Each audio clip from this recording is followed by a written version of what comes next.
হিতাধিকাৰী ক্ৰয় হৈছে বিজেপিৰ নিৰ্বাচনত জয় হোৱাৰ মূল কিটিপ। লাজমান কাটি কৰি বিজেপিয়ে হিতাধিকাৰী সন্মিলন আয়োজন কৰিছে। পুনৰ হিমন্ত বিশ্ব শৰ্মাৰ সমালোচনাত মুখৰ হৈ পৰিছে অখিল গগৈ। আমি পুনৰ উল্লেখ কৰিব বিচাৰিম, ডাঙৰ খবৰ বুলি ক'ব লাগিব এতিয়া, অখিল গগৈ পুনৰ হিমন্ত বিশ্ব শৰ্মাক কটাক্ষ কৰিছে।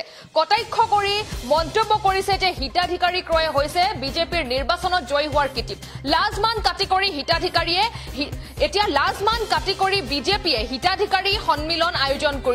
হিতাধিকাৰীলৈ যিমান টকা খৰচ কৰিছে সেয়া অসম চৰকাৰৰ টকা বুলি কৈছে। এতিয়া অসমৰ মুখ্যমন্ত্ৰী ডক্টৰ হিমন্ত বিশ্ব শৰ্মা চৰকাৰে হিতাধিকাৰীলৈ যিমান টকা খৰচ কৰিছে সেয়া অসম চৰকাৰৰ টকা বুলি কৈছে অখিল গগৈ। এতিয়া লোকসভা হিতাধিকাৰী সন্মিলনক তীব্ৰ সমালোচনা কৰিছে অখিল গগৈ।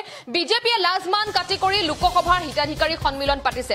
হিমন্ত বিশ্ব শৰ্মাই দেউতাক আৰু পত্নীৰ টকাৰে এই সন্মিলন পাতিছে নেকি বুলিও তীব্ৰ সমালোচনা কৰিছে। এই সন্মিলনক অগণতান্ত্ৰিক আখ্যা দিছে অখিল গগৈ। আমি জনাই যাবলৈ বিচাৰিছো, অখিল গগৈ মন্তব্য কৰিছে বিজেপিয়ে লাজমান কাটি কৰি লোকসভা হিতাধিকাৰী সন্মিলন পাতিছে। অসমৰ মুখ্যমন্ত্ৰী ডক্টৰ হিমন্ত বিশ্ব শৰ্মাই দেউতাকৰ আৰু পত্নীৰ পইচাৰে এই সন্মিলন পাতিছে নেকি বুলিও তীব্ৰ সমালোচনা কৰিছে। এতিয়া অসমৰ মুখ্যমন্ত্ৰী ডক্টৰ হিমন্ত বিশ্ব শৰ্মাৰ সমালোচনাত মুখৰ হৈ পৰিছে অখিল গগৈ। লোকসভা হিতাধিকাৰী সন্মিলনক তীব্ৰ সমালোচনা কৰিছে মুখ্যমন্ত্ৰী ডক্টৰ হিমন্ত বিশ্ব শৰ্মাই। কটাক্ষ কৰিছে অখিল গগৈ। তাৰ পিছত অখিল গগৈ মন্তব্য কৰিছে যে বিজেপিয়ে লাজমান কাটি কৰি লোকসভা হিতাধিকাৰী সন্মিলন পাতিছে আৰু হিমন্ত বিশ্ব শৰ্মাই পত্নী আৰু দেউতাকৰ টকাৰেহে এই সন্মিলন পাতিছে। আৰু কি বিস্ফোৰক উত্থাপন কৰিছে আৰু কি বিস্ফোৰক মন্তব্য দিছে অখিল গগৈ আমি শুনাবলৈ বিচাৰিছো।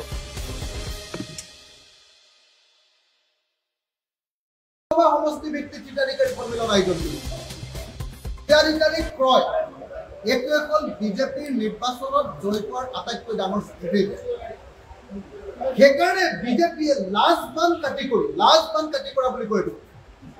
লাজমান কাটি কৰি বিজেপিয়ে হিতাধিকাৰী সন্মিলন আয়োজন কৰিছে। প্ৰত্যেকটো লোকসভা সমষ্টি ভিত্তিক হিতাধিকাৰী সন্মিলন আয়োজন কৰিছে আৰু হিতাধিকাৰী সন্মিলন আয়োজন কৰি হিতাধিকাৰীসকলৰ পৰা ভোট ল'বৰ কাৰণে তেওঁলোকে ব্যৱস্থা কৰে। হিতাধিকাৰীয়ে যিটো পইচা দিছে হিমন্ত বিশ্ব শৰ্মাৰ পকেটৰ পইচা নেকি? হিমন্ত বিশ্ব শৰ্মাৰ ঘৰৰ টকা নেকি? তেওঁৰ দেউতাকৰ টকা নে তেওঁৰ পত্নীৰ টকা? কাৰ টকা? হিতাধিকাৰী যিমান পইচা খৰচ কৰিছে এইটো অসম চৰকাৰৰ টকা হয় নে নহয়? তেতিয়াহ'লে এই হিতাধিকাৰীসকলৰ পৰা তেতিয়াহ'লে তেওঁলোকে এনেকৈ সন্মিলন পাতি ভোট বিচৰাৰ অধিকাৰ ক'ত পালে? এইটো অসাংবিধানিক, এইটো অনৈতিক, এইটো ইলিগেল। আৰু এই কাম কৰাৰ পৰা চৰকাৰে হিতাধিকাৰী সন্মিলন পাতি ভোট বিচাৰিবৰ কাৰণে চেষ্টা নকৰে, তাৰ কাৰণে চৰকাৰক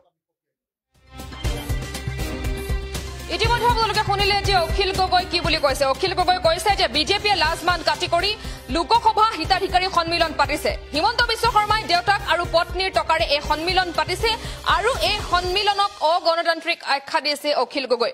সমান্তৰালকৈ গৰুখুটি সন্দৰ্ভতো এতিয়া মন্তব্য কৰিছে অখিল গগৈ। গৰুখুটিক বিজেপিয়ে উন্নয়নৰ মডেল বুলি কৈছিল। এতিয়া সেই বুলি মন্তব্য কৰিছে অখিল গগৈ। মোদীৰ ৰাজ্যৰ পৰা গৰু অনা বুলি কৈছিল। 17 কোটি টকা চৰকাৰে খৰচ কৰিছিল গৰুখুটিৰ বাবে, মাত্ৰ 15 কোটিহে খৰচ কৰিছে। এতিয়া 1 ট্ৰাক শাক পাচলি আৰু 1 লিটাৰ গাখীৰ দেখুৱাওকচোন গৰুখুটিৰ পৰা অহা। গাখীৰ নোহোৱাকৈ 15 কোটিৰ লোকচান কৰি পদ্ম হাজৰিকাই হাল্লা কৰি লাভ নাই বুলিও মন্তব্য কৰিছে অখিল গগৈ। এতিয়া গৰুখুটি সন্দৰ্ভত বিস্ফোৰক মন্তব্য কৰিছে অখিল গগৈ। অখিল গগৈ স্পষ্টকৈ মন্তব্য কৰিছে যে গৰুখুটিক বিজেপিয়ে উন্নয়নৰ মডেল বুলি কৈছিল। মোদীৰ ৰাজ্যৰ পৰা গৰু অনা বুলি কৈছিল আৰু 17 কোটি টকা চৰকাৰে দিছিল গৰুখুটিৰ বাবে, মাত্ৰ 15 কোটিহে চৰকাৰে খৰচ কৰিছে। এতিয়া 1 ট্ৰাক শাক পাচলি আৰু 1 লিটাৰ গাখীৰ দেখুৱাওকচোন গৰুখুটিৰ পৰা অহা। এতিয়া সেই বুলি কৈছে।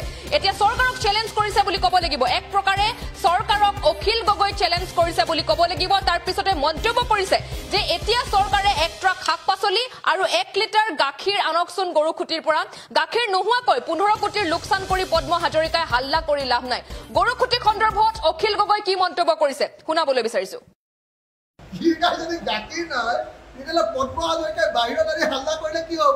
তাৰ ভিতৰত 2 কোটিতকৈ কিমান টকাহে তেওঁলোকে ইনকাম কৰিছে। 15 কোটি টকা এতিয়ালৈকে খৰচ হৈছে, তাৰ পৰা ইনকাম হোৱা নাই। আমি অকল সেই কথাটো কৈছোঁ, আমিতো তাত একো বেলেগ কথা কোৱা নাই। আমি কৈছোঁ যে বিজেপিয়ে গৰুখুটিক আটাইতকৈ ডাঙৰ উন্নয়ন মডেল বুলি হাল্লা কৰিছিলে। হুলস্থুল কৰি দিছিলে নে নাই বাৰু? তেতিয়াতো আপোনালোকৰ টিভিবিলাকত গৰুখুটিৰ বাহিৰে একোৱে কথা নোলায়।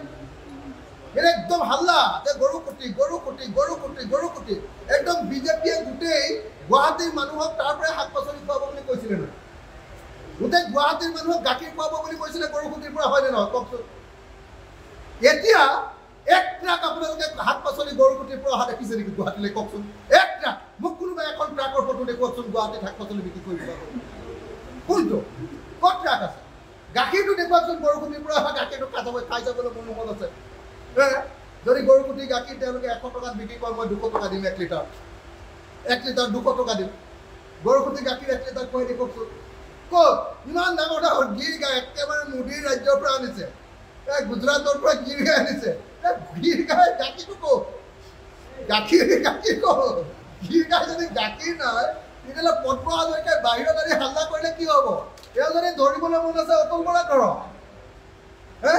ধৰিবলৈ যদি মন আছে অতুল বৰাক ধৰক যদি কিবা ষড়যন্ত্ৰ কৰিছে অতুল বৰাই কৰিছে কৃষিমন্ত্ৰীয়ে কৰিছে কৃষিমন্ত্ৰীয়ে আমাক তথ্য দিছে আমি আহি কৈছোঁ যে তথ্যত আমি গম পাইছোঁ যে ইয়াতে 15 কোটি লোকচান আৰে 15 কোটি লোকচান কৰি বিজনেছ কৰিলে সেই বিজনেছ উঠিব নেকি অকল বাহিৰৰ পৰা টকা দি থাকিব আমাৰ টেক্স পেয়াৰৰ টকাটো দি থাকিব আৰু গৰুকুটিত লোকচান কৰি থাকিব সেইটো কি আমাৰ কাম হ'ব নেকি সেইটো উন্নয়ন মডেল নেকি এইটোৱে কৈছোঁ আমি আৰু ক'তোতো এবাৰ পদ্ম হাজৰিকাৰ নামটো মোৱা নাছিল পদ্ম হাজৰিকা আমাক ব্যক্তিগতভাৱে কেলৈ আক্ৰমণ কৰিছে মইতো একবাৰৰ কাৰণে পদ্ম হাজৰিকা ডাঙৰ ইয়াৰ নাম লোৱা নাই ক'তো লৈছিলোঁ নেকি আপোনালোকে নিজে দেখিছে মইতো 2 ছেকেণ্ডৰ এটা হেৰি দিছিলোঁ বাইক দিছিলোঁ মই কৈছিলোঁ যে বিজেপিৰ উন্নয়ন মডেলটো হ'ল গৰুকুটি গৰুকুটি ফ্লপ তাৰমানে বিজেপিৰ উন্নয়ন মডেল ফ্লপ একো কথা কোৱা নাই বেলেগ ইমান হুলস্থুল কৰিবলগীয়া কি আছে একদম টক শ্ব' বিশেষভাৱে আয়োজন কৰাবলগীয়া হৈছে নহয় জানো টক শ্ব' আয়োজন কৰি কাগজ আগত টক শ্ব' দিব লাগে ভাই বিধানসভাত দিয়া টক শ্ব' যদি